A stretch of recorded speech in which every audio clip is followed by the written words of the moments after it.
80-year-old black man that used to be a very bad individual in the streets. So if you look my story up, I did 6 years in prison, incarcerated for being a street pharmaceutical worker, which is very frowned upon. I was a bad kid in school, very bad. I got expelled twice. And the reason you get expelled twice is because you go back to school and still try to go through it. So today, just give y'all a heads up about why I'm here today. I did not want to come here today at all. I've been young. I used to not listen at all. You know what happened? I went to Texas Southern University. I went to TSU. And my mother is a history professor. I went to Texas Southern University, and in 1991, the feds came to Texas Southern University and escorted me through the building of the college. There's two things you find out in life. Just because somebody's in college doesn't mean that they got good observation skills. Because I'm walking through a historically black college with handcuffs on, and my friends say, "Hey man, are you coming to class?" I said, "Not for a while." You know what the embarrassing part though? My mother was coming into work. My mother's a history professor at Texas Southern University still to this day. I'm coming out with the feds. My mother's coming into work. And she walking her briefcase and she looking at me like she don't know me. She like, and I'm trying to mouth to my mom. I said, and my mama said, I was in prison. I was 19 years old to the time I was 25 years old. And when I was getting released, the officer asked me, "Now you're getting released, what are you gonna do?" Because I've sat in a place for 6 years, and did I acclimate myself to go back into a free society to be better? You have sat in this place for 4 years. Some of y'all longer. But are you acclimated to go into the world? Because the real work starts when you're not being taken care of. When somebody's not responsible for you anymore. When somebody will have to push you to do better for your own self. This is the crazy thing, that somebody has to make you want to do good for yourself. And I know I'm not talking to everybody. I'm just talking to the people who may listen. Because I was the same way. I used to sit in rooms. I went to Scared Straight. I went to all these places. I used to sit in rooms and act like I was listening.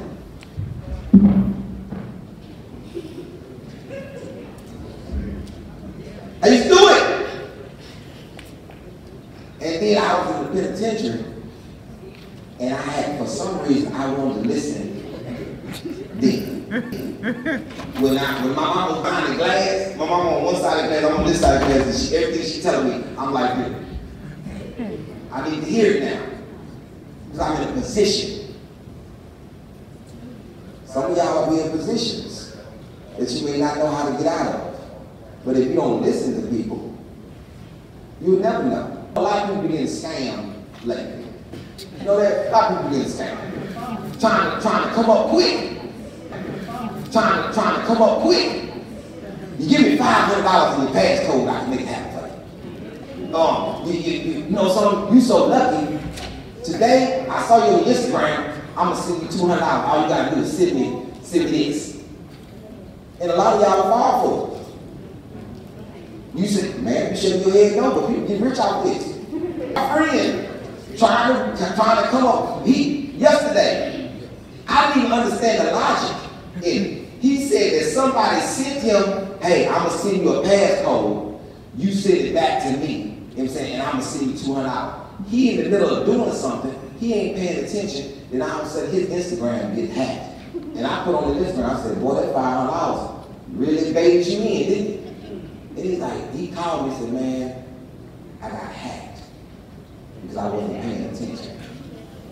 But the man that's talking to you hasn't had a job since 1999.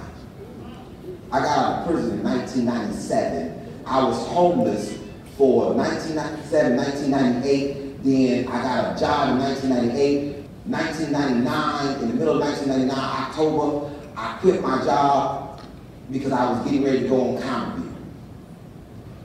I got on Counter View in 2000. I've been on TV from 2000 to 2021 every year since 1999. I made probably about $300,000 a year in residual income that I don't even think about. I don't even think about it. You know how? Because I listened to somebody tell me, hey man, if you do these steps right here, you can make it. When I was selling drugs, I started selling drugs at 14. I got busted at 19. When they busted, I had $92,000 on my person when on your person in your pocket. On your person when they busted me. I had maybe about $400,000 buried in my mother's backyard at that time. My attorney cost me $100,000. The Fed seized $200,000. I used to didn't sleep well when I was hustling. I make way more money now, and I sleep very well. I have 9 children.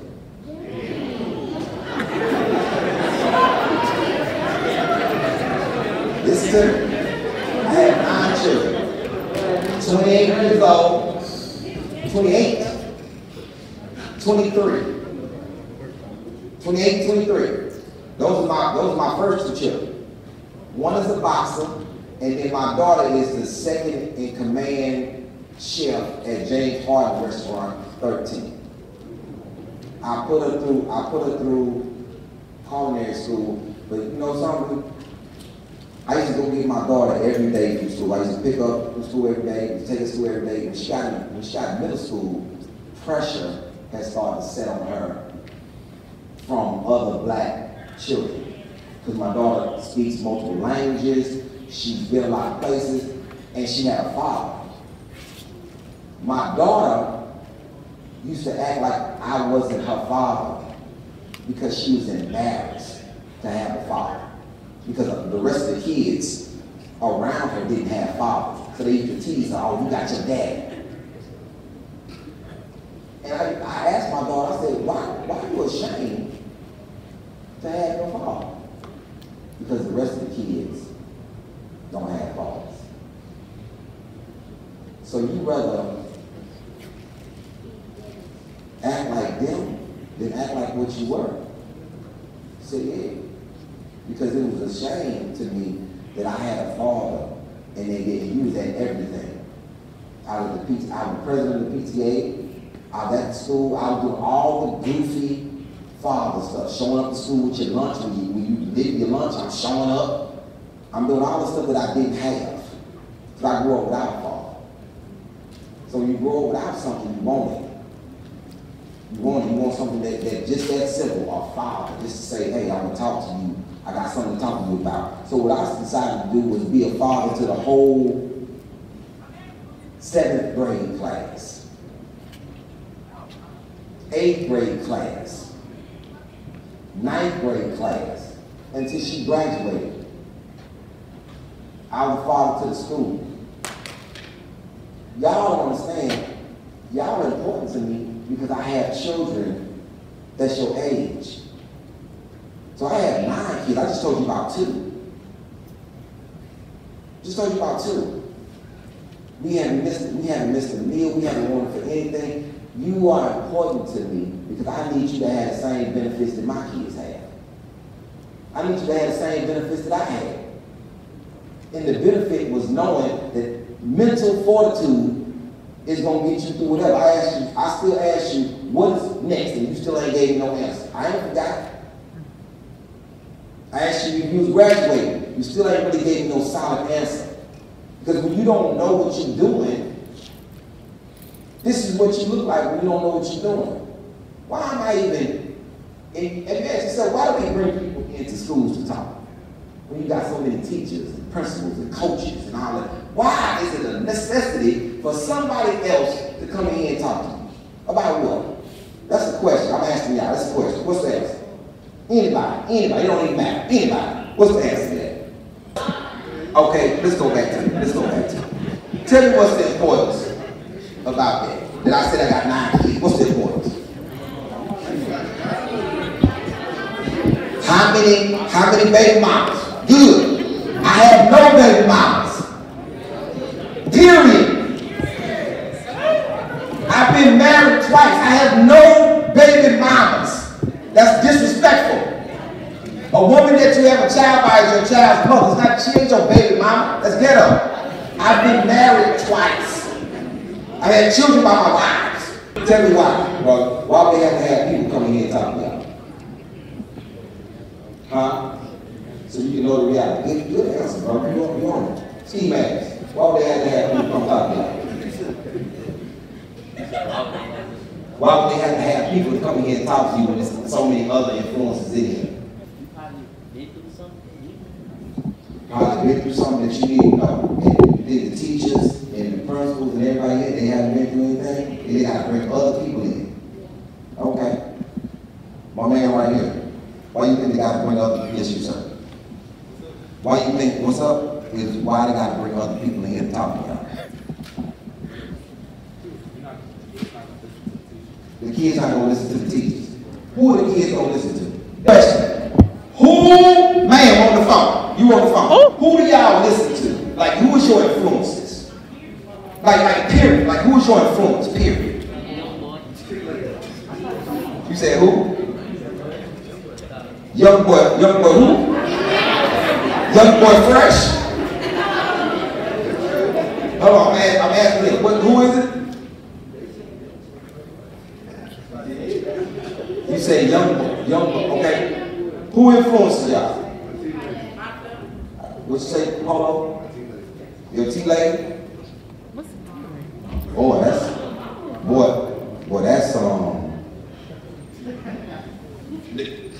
boy, you took me back. No, that's free, you took me back. I haven't heard T-lady since my uncle. My uncle used to call my grandmother that, his T-lady. How you an old head? How old are you? How old are you? You're an old soul. You're old. Upstairs. Well, you broke it down with them. How old are you, sir? You 18. You're old spirit. Gotcha. Who my influences? Like when? Like now or then when I was younger? Right now? Nobody influences me now but me. I'm not influenced anymore because I have already picked my teachers. You know what I'm saying? So I don't have a new influence because my teachers, people who I choose to take information from, have already been cemented. I only talk to people who are intelligent. I don't have time to talk to people who are fools. I don't have time to even make sense of nonsense. A lot of things that permeates in your mind are nonsense, and that's what you think about all day. When you get up in the morning, first thing on your brain, when you get up in the morning, first thing.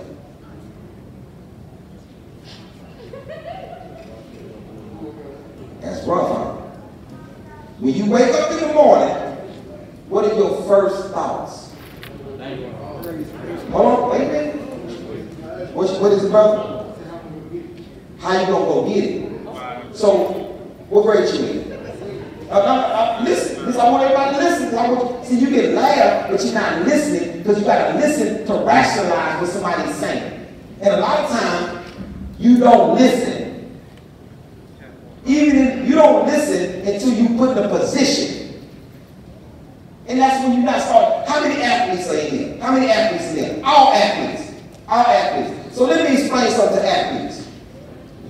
So do you start training the day of the game or you train before the game? Before the game, right? Do you not listen to your coach or you just go out there and do the game like you want to do? Athletes, I need you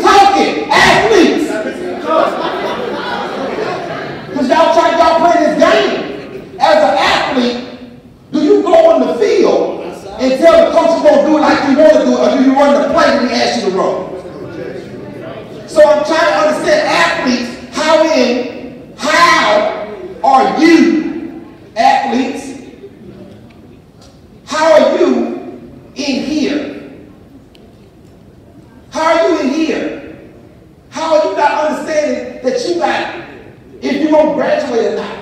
How are you an athlete and you playing the game after the game is started? Athletes.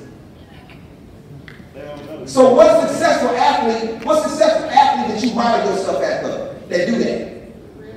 Deion Sanders, Jerry Rice, Kobe, Jordan, Magic, who? What athlete do you model yourself after that decide to say, I'm going to start playing the game once the game is already going?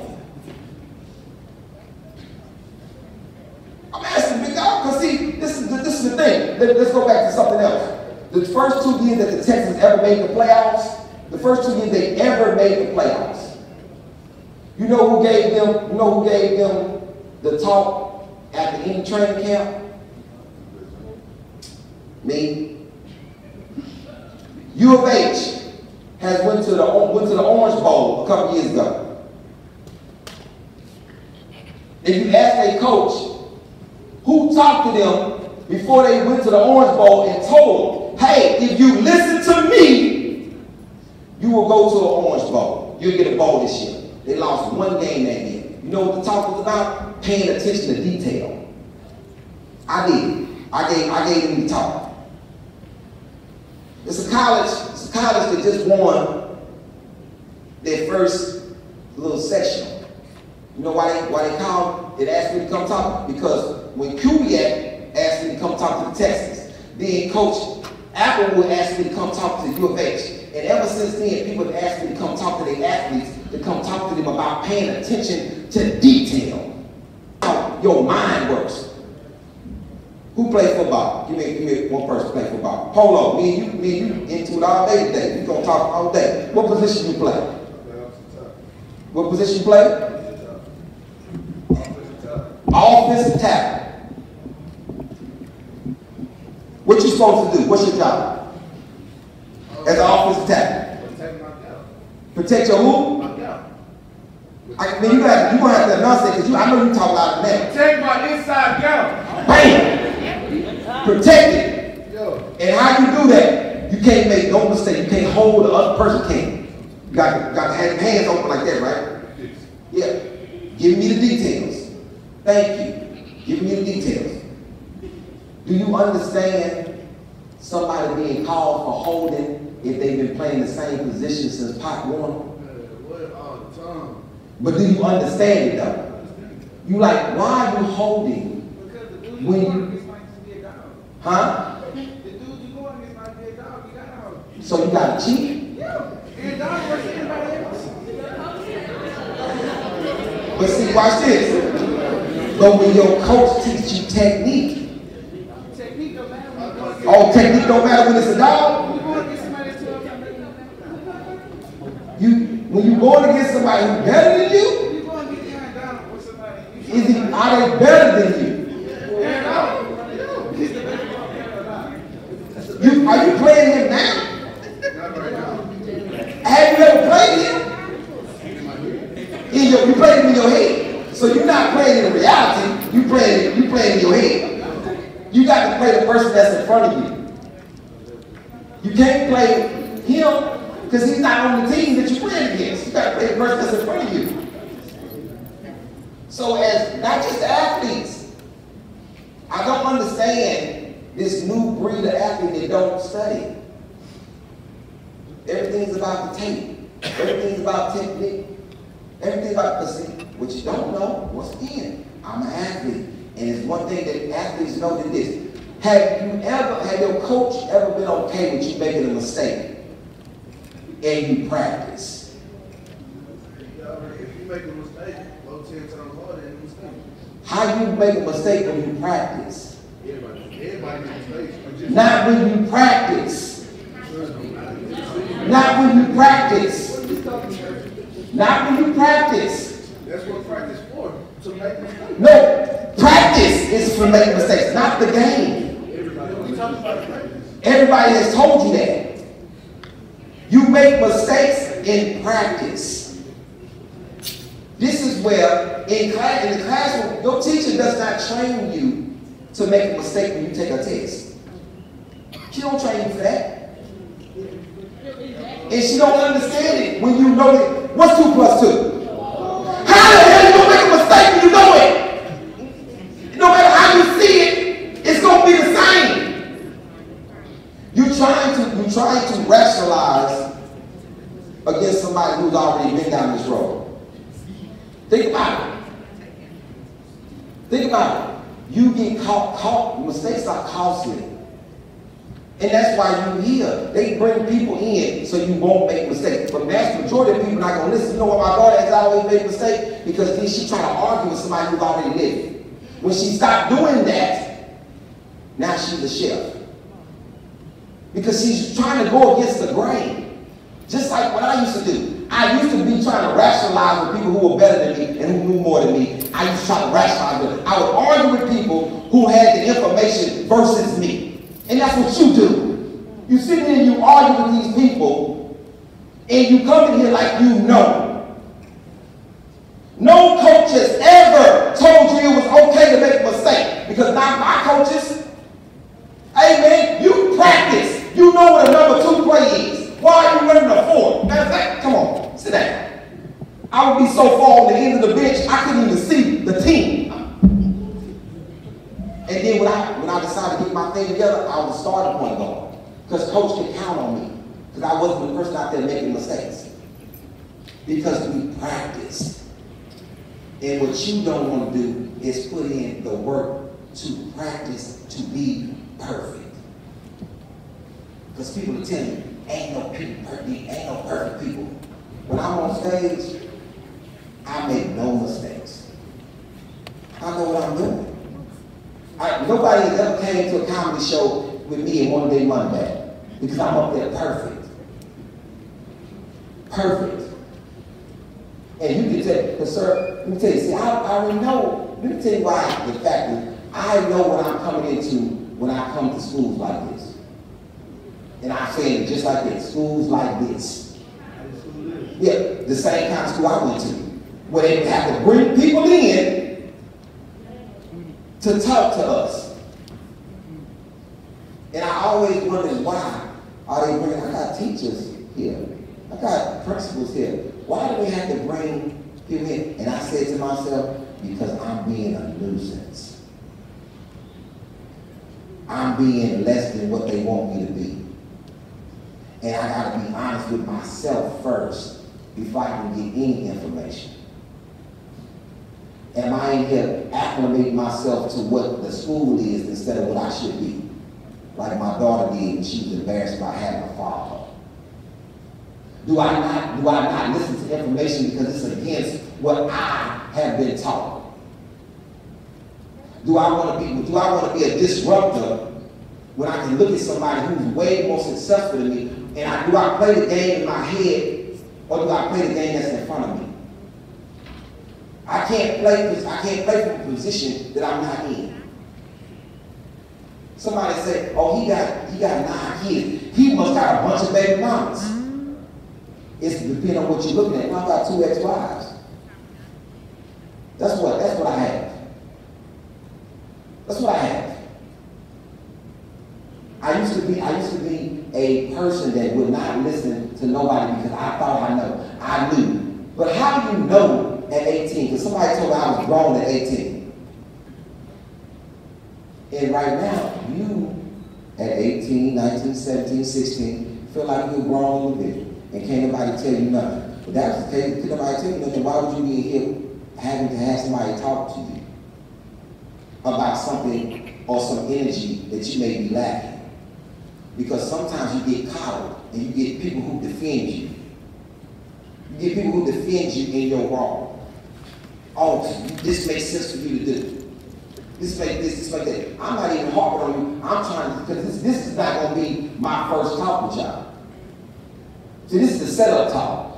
I'm going to be back 3, 4, 5 more times before you even graduate, right back here. Hey, where we at? What you doing? What's the next step with the graduation? Because I don't challenge you from the outside, because they're challenging you here already. You're not responding to the challenge. Like I used to not be. I used to didn't respond to the challenge. If somebody said something to me, that was the best thing they ever said. which the worst and the best. They told me I could not. They didn't believe in me. Told me to my face, you will not be successful in this world. To my face. And I took it to offense. What you mean? You don't have the wherewithal, you don't have the capacity, you don't have the mental capacity, you don't have the understanding, you don't have the knowledge, you don't have the cognitive individual skills, you don't have the thought pattern in order to be successful in this society. Deal with it. Just like that. And you know what's crazy? When I just said that, one person's eyes moved. Because in their mind, they're like, what? Because they heard it. You're the only person's eyes who moved. Why your eyes move? Somebody said that to you before? Somebody feel like that towards you before? Why your eyes move? You were shocked that somebody would say that to a kid? Because you be like, wow. Because see, I'm a person who I watch body language. So I know who to actually talk to when I'm talking. I pay attention. I know when somebody's listening, I know somebody on their phone, but I'm not talking to everybody. I know who I care to. You only talk to the people who can listen. It's going to be one person that's going to say, you know something?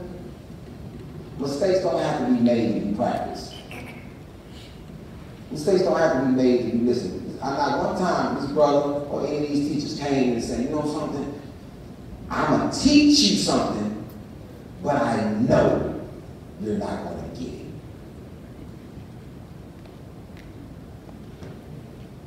No teacher does that. They teach us. They come to teach you, and they take it more offensive when you don't get what I'm trying to get. Body language. You thought you were going to come here and you were going to laugh. But it's hard.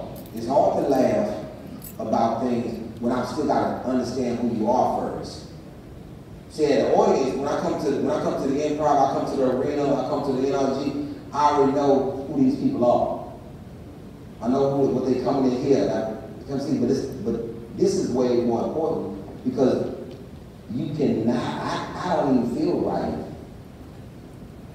because of the position that we're in. Because I used to be. I'm sitting there looking at what I used to be, and I don't want you to go down the road that I was. My road was hard because I didn't listen, and I used to sit in rooms like this and not pay attention. For the only reason, because I didn't want people to know around me that I was paying attention, or that I was hurt, or that I didn't have something, or I was insufficient, or I didn't do, or I felt a certain type of way. Feel free to talk to me after, so I'll tell you how to deal with most of the things that you may be going through. A lot of y'all mindset is around not being perfect. In just your life. Your life can be perfectly fine if you acclimate yourself. Athletes, I'm still on y'all, not gonna know. What's after high school? You going to the league? You coaching? What's the next thing, athletes? I'm still back to what's the next thing. After this, what's the next thing? College. Who? College. What college? Any college or a certain college?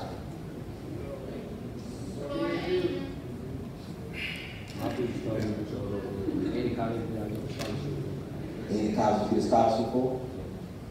Academic or athletic? Athletic. You don't get that, what happens? Huh? No, we gotta be, brother. This is the thing about communicating. Y'all talk loud in your class and you talk loud everywhere else. I'm just talking to you. This is just a conversation. I know y'all can talk loud when you're talking. What is, brother? Find something else to do. No scholarship, find something else to do. What's the something else? That's dangerous. I'll find something else to do. Huh? Job? Would you be happy in any job? Huh? Okay. Any job is paying. Is it?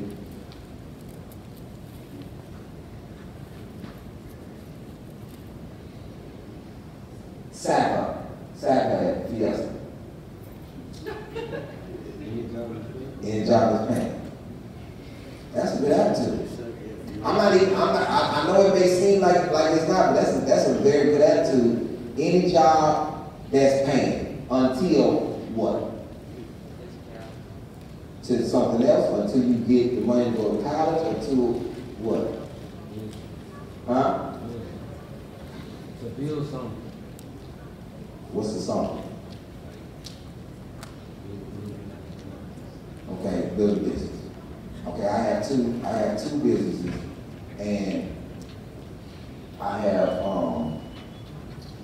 some property I just bought in South Park, and I'm building a duplex.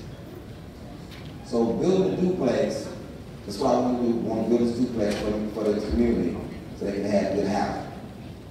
Cost of labor went up. Cost of lumber went up. Cost of materials went up.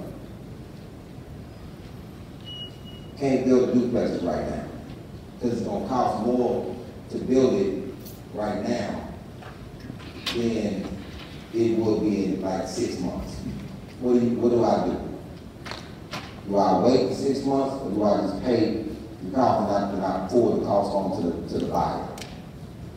Wait for 6 months?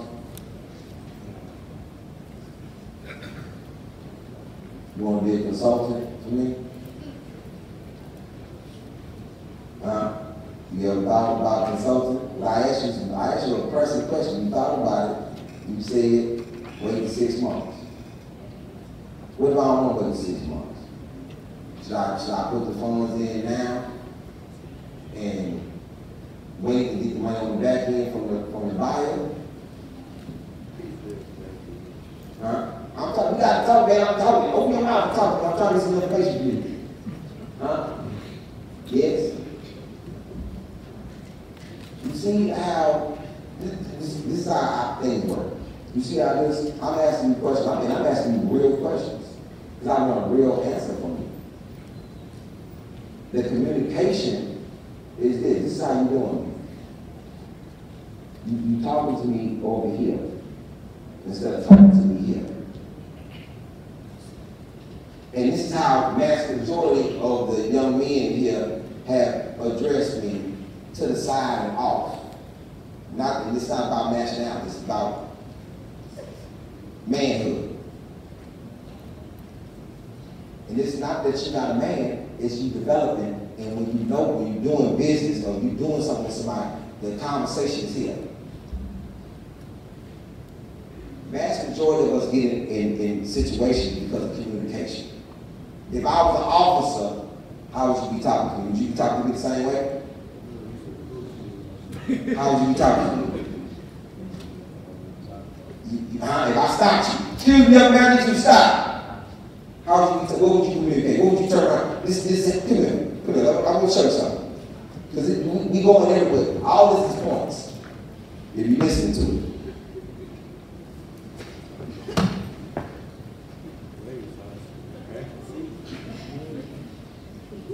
I knew you was taller than me. I don't like it. Go on over there. I don't want you to stand right next to him. Taller. Excuse me, young man, can you stop?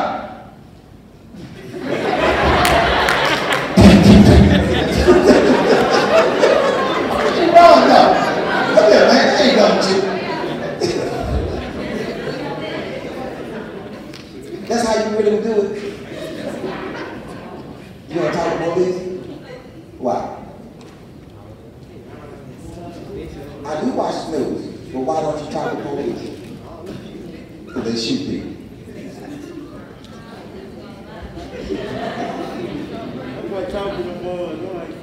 I get it, but they shoot people. So, do they shoot just anybody, or they shoot people who run? They shoot this. So, I'm just asking, are these people who get shot? Or, Which one? Oh. Oh. And I'm glad you said that answer.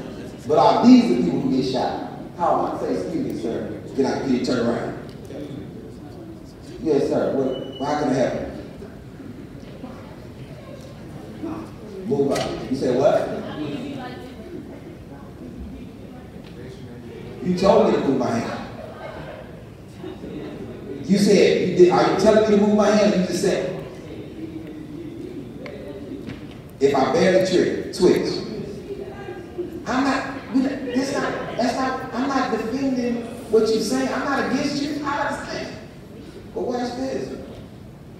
Dre. Sit right here. I want you to sit right here. You can sit on my jacket. I don't care. This is my road manager and my security right there for 21 years. Dre, have you ever seen this, Dre? 21 years. My daughter was 23, so you've been with me before my daughter was born. So, this thing. Oh, stand up, Dre. They want you to stand up too. He ain't that big. He'll look at it. He'll look at it. He only 6'2". Look at it. 6'2". Dre. Who said you said what? What you say, ma'am? You said what? I can hear you. I'm gonna look at it. I know I'm gonna look at it. He a big dog. I'm gonna look at it. I get it. I'm smart. I'm fine. I'm taller than Tyrese. Now, how about that? I'm taller than Tyrese and Morris Chestnut. Deal with it.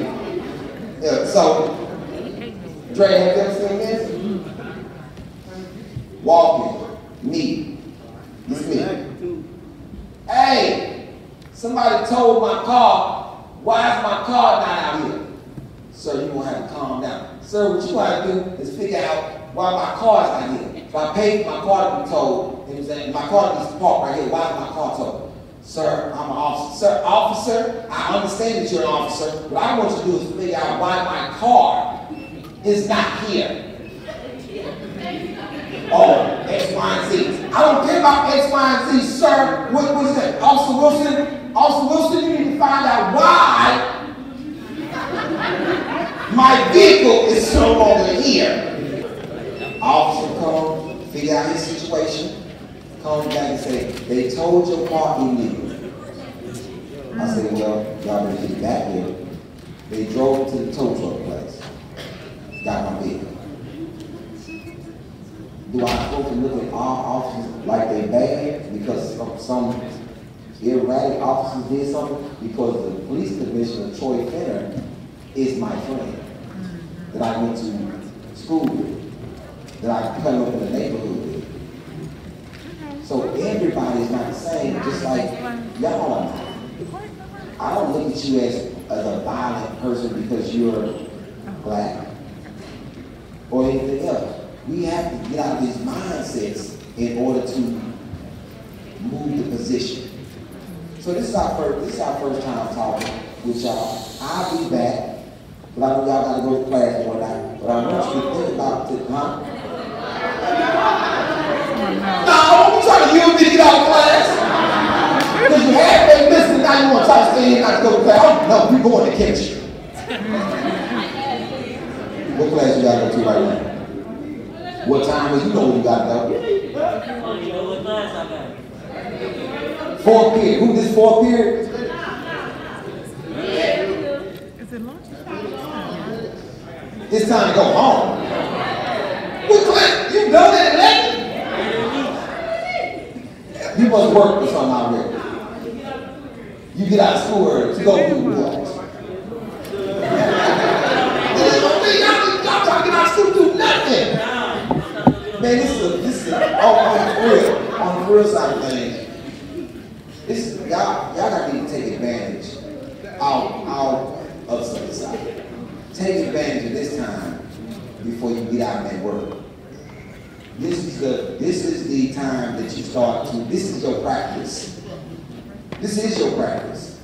I want to know who goes to a city looking for the drug user in the city. So when you go to New York, what's the landmark that you rather go see in New York? You want to go to Times Square. You go to LA, you want to go somewhere. In Houston, people want to come to see South Park Shawty. Do you see how they want to represent you as a city? This is what you want to be represented as in the world, as a crackhead doing it. But in the intelligent conversation, you ask me about South Park Shawty, but you never ask me, do I know the mayor Sylvester Turner? Or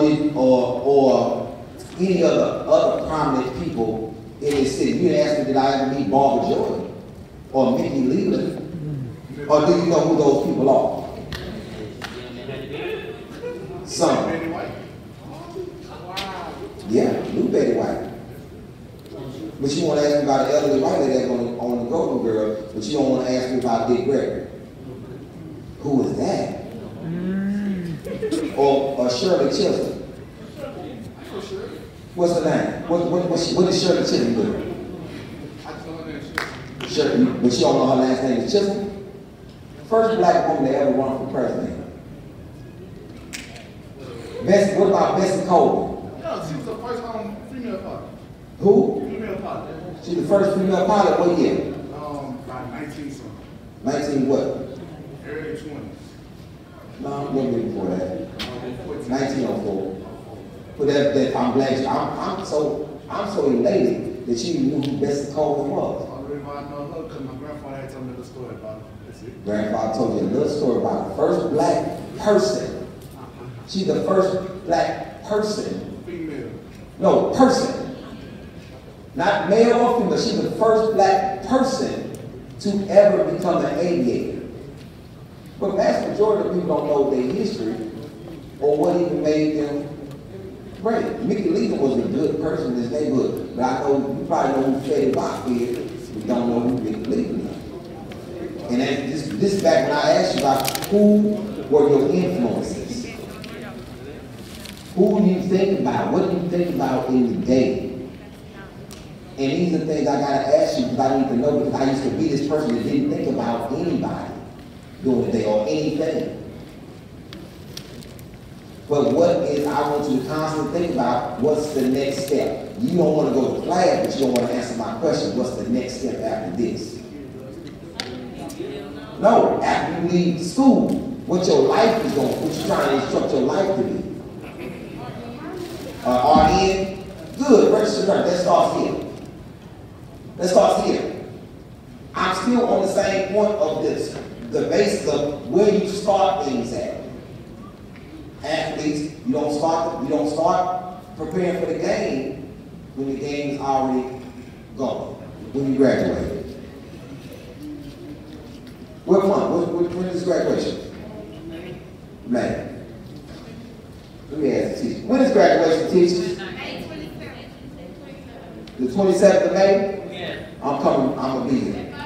At 5:30. Where? ML County. M.O. County. I can't hear y'all talking about it. M.O. County. Ms. Hodges, make sure I am at Eisenhower's graduation. I want an invitation. Good. I gotta give everybody $100. That's easy. That's easy. What? How many graduated? $6,800. Cool. Every last one of y'all got to graduate, and I'm gonna give y'all $6,800 for y'all to split up. What you want, brother? Money. How to get it? How you get money?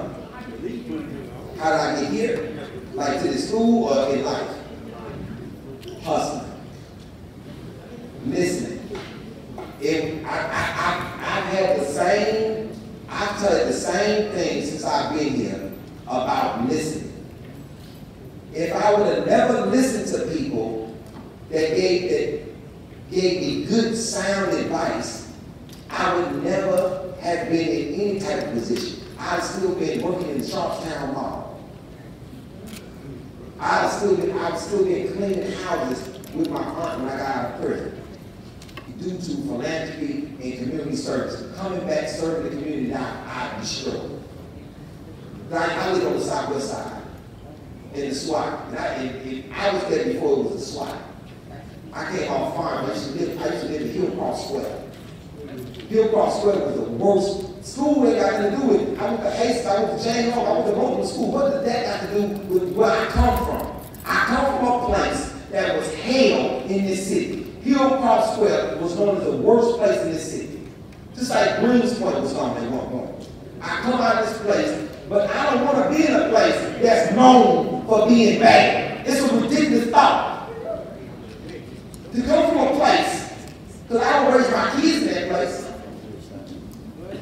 I never took my kids back to my old neighborhood and say, hey, this is where you got to come from.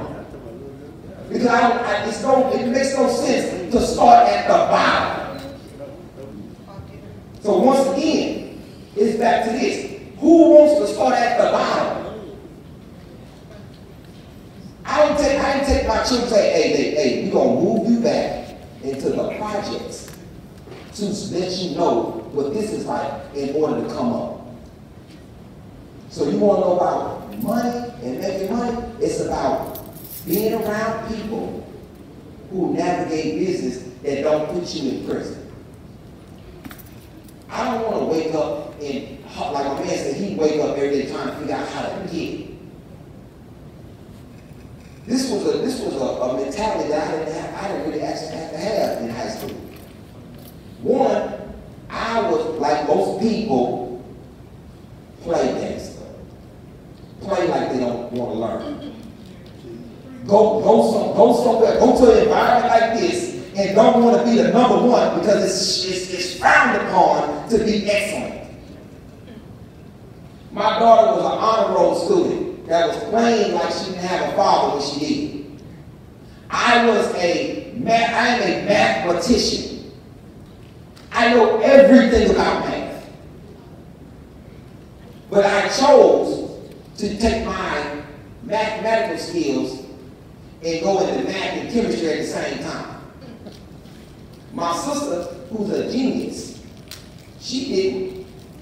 Same household. Same mother, same father. What was the difference between me and her? I'm in the streets trying to acclimate to be something that I'm actually not. I remember the dude told me, hey, everybody around here hustle. My first question was, for what?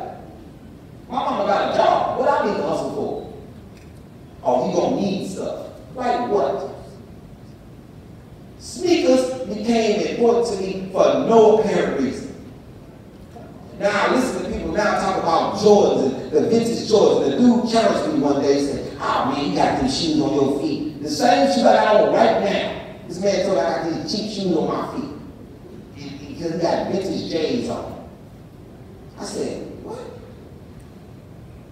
Yeah, these J's cost me $250. These vintage, baby. I said, you wearing a shoe that was $75 when I wore it, when it came out. But now you stand in line, fighting, killing people. You get up early to go get a shoe that's already out. And then you disrespected my shoes to say you got really cheap shoes because he got on vintage J's. Everybody here been on your phone the whole time. Let me show you about privy, being privy to something. Sometimes you may not know what you're looking at. You may not know what you're looking at. Everybody that's got a phone out right now, look up Golden Goose. Look up Golden Goose. Pull it up. Look it up. Anybody, pull it up, look it up. Golden Goose. Have you ever heard of them? Golden Goose, have you ever heard of them? No, never heard of them, right? Pull it up. And tell me what it says. Tell me what the average shoe, a Golden Goose shoe costs. $5.30, a new shoe. Not an old shoe, a new shoe. But if you're not privy to it, you don't know what you're looking at. Look up my shoes, though. Look up these Golden Goose on the thing. Tell me how much they cost. But guess what? Guess what? Golden Goose slipper. I got maybe 17 pairs of these shoes. have to pay for them no more. So while somebody tells me I got a cheap shoe on, that they're not privileged even knowing about, because what you concentrate on is Gucci, Louis, all that type of stuff. You concentrate on labels and names, but you get what you like. You don't have to conform to somebody else. But then the point is, when you see something, because you are accustomed to certain things, you only judge it based on what you're accustomed to, not what you privy to know. You ask me what kind of car I drive. Yeah. What's the importance in that? Because most people put their money in their vehicle. What you normally see is a person, when I'm shining, you looking at my vehicle. I walk next to people that when they walking down the street, when you driving down the street, not only are they not looking at their vehicle, they pointing to buildings and land that they own, because they don't have to wear their wealth. And I'm explaining this to you because it's just because you see something. I intentionally did not wear any labels to this place, because I didn't want you to think that the words I said was important. Because I would have walked, if I would have walked in here, I would have put my necklaces on, I would have put my jewelry on, I would have came in with that Louis Vuitton sweatsuit on, with the Christian Louis on. You'd be like, ooh, what he has to say is important. Most important person I ever talked to was a man that was sitting with a t-shirt on and a pair of jeans. He was in a venue, and I offered this man to buy him a drink. Because he was sitting next to me, we had a conversation, offered to buy him a drink. He said, nah, man, I'm cool. I think I'm good. We sitting there talking. I said, man, what you do? He said, man, I invented the ATM machine. I said, what? I said, what? He said, yeah, I'm the inventor of the ATM. Like every place that there's an ATM, I invented.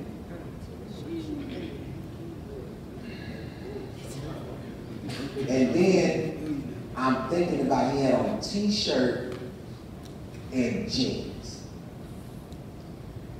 And I asked him, I said, what kind of t-shirt is that? He told me the name of it. It looked like a regular t-shirt. And the man said, man, sometimes people don't know. He said, man, this t-shirt costs you $600. He said, well, most people won't know, but my skin will. I said, what? He said, my skin will. I had on a $6 t-shirt. He said, it feels good. This happened maybe 3 months ago to me. I'm in the barbershop. And because I'm a successful person, I go to the same barbershop I always gone to. So, you know, now you got people that come around you that think that because you're successful, you're capping. I'm sitting in the barbershop, last story, sitting in the barbershop, getting my hair cut. A dude who used to know, he know me from the same neighborhood. He got an attitude because we ain't on 2 different levels. Come in and said, man, what's up, Hollywood? Anytime somebody call you Hollywood, it's really not a compliment.